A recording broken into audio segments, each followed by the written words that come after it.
ہندوستان کی سرزمین جو اہل سنت و جماعت کا گہوارہ تھی، اولیاء کا مرکز تھی، یہ خواجہ ہند کا ہندوستان تھا، یہ محبوب الہی کی وراثت کی زمین تھی۔ یہاں صابر کلیری کے مجاہدات تھے، یہاں بابا فرید کے نغمے تھے، یہاں پر اولیاء کاملین کا گلشن تھا، یہ تمام صوفیاء کاملین کے پروردہ مریدین کا ایک عظیم گلستان تھا۔ اس گلستان کو کئی انگریزوں نے اپنے پاؤں سے کچلنا شروع کیا، اس میں خزاں آنے لگ گیا۔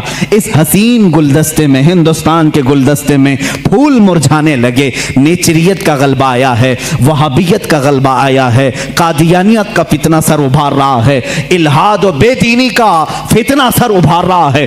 اب ہندوستان کی سرزمین پر ایک ایسے مرد قلندر کی ضرورت تھی جو موسیٰ کا جلال لے کر فرعون کے مقابل میں آئے، جو ابراہیم کی ثبات قدمی لے کر کے نمرود کے سامنے آئے۔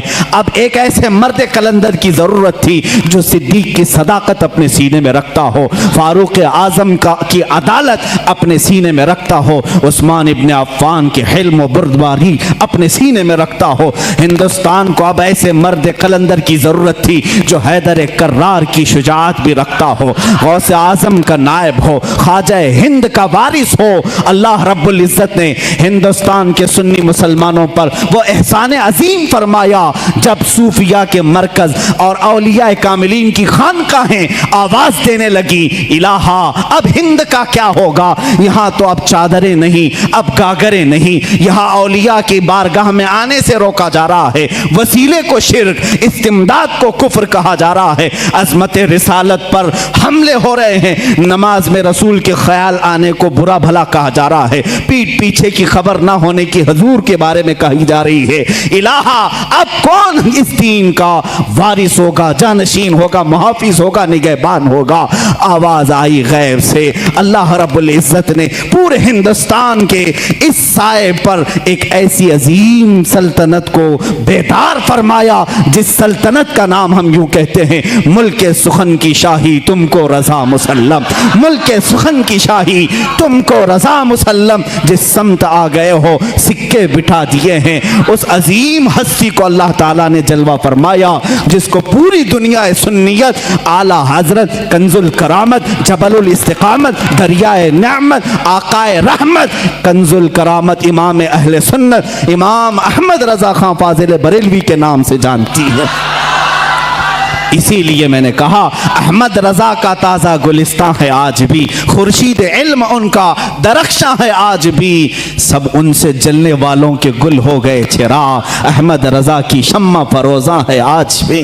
عزیزان گرامی، اس امام اہل سنت فاضل بریلوی کی جس گھر میں ولادت باسعادت ہوئی وہ عام گھرانہ نہیں تھا، علمی گھرانہ تھا، بزرگوں کا گھرانہ تھا، تقوی و پرہیزگاری کے شعار رکھنے والوں کا گھرانہ تھا۔ اعلیٰ حضرت رضی اللہ تعالیٰ 10 شوال المکرم بریلی شریف میں سنیچر کے دن جب آپ کی ولادت ہوئی، ظہر کا وقت تھا، یہ اعلیٰ حضرت امام احمد رضا خان رحمۃ اللہ تعالیٰ علیہ مولانا نقی علی خان رحمۃ اللہ تعالیٰ علیہ کے گھر پیدا ہوتے ہیں۔ مولانا نقی علی خان اعلیٰ حضرت کے والد ماجد زبردست عالم دین، فقیہ کامل، ولی کامل تھے۔